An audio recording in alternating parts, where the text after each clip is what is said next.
कांग्रेस के प्रदेश अध्यक्ष राजेश ठाकुर और ग्रामीण विकास मंत्री सहपाठी के विधायक दल के नेता आलमगीर आलम ने यह माना है कि सरकार और संगठन में समन्वय का अभाव है।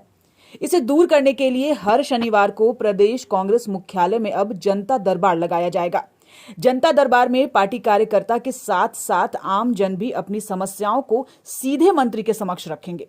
साथ ही दोनों नेताओं ने यह भी माना है कि कांग्रेस कोटे के मंत्री सरकार और संगठन में समन्वय स्थापित करने के लिए महीने में 6 जिले का दौरा जरूर करेंगे।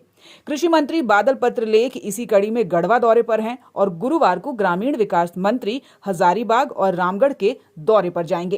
के बीच संवादहीनता है, सरकार और संगठन के बीच समन्वय नहीं है, तो इन सारी बातों को खारिज करते हुए हम लोग ये समझते हैं कि कोरोना के काल में जो विषम परिस्थितियां थी उसमें जो कांग्रेस मुख्यालय में जनता दरबार लगाया जाता था वो रुक सी गई थी।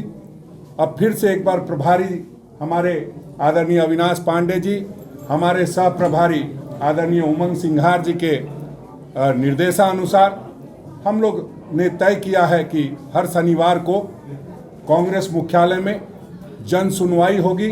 जनता की समस्याओं से बारी बारी से एक एक मंत्री रूबरू होंगे और अधिकारियों तक उनकी बात को पहुंचाया जाएगा। जिला को भी संवाद दिया जाता है, पदाधिकारी को, डीसी को दिया जाता है।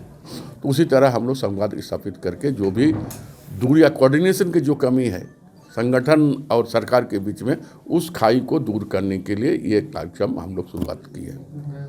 और मैं समझता हूँ कि जनता की अपेक्षाएं भी हमारे पास, हम जितने भी सरकार के पास ज़्यादा है, अपेक्षाएं ज़्यादा है।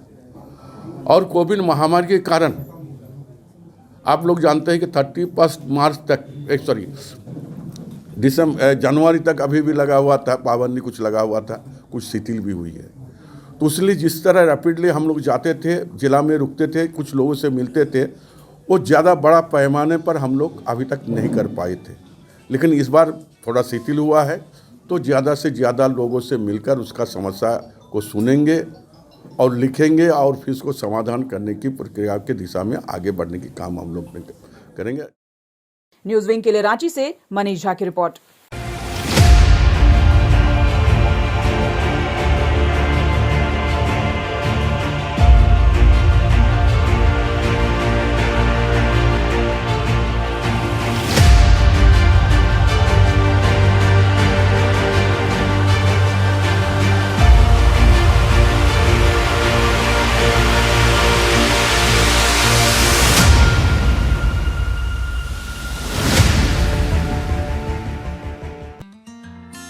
Giridih is a small place, and we have like very less facilities in terms of education and this kind of infrastructure.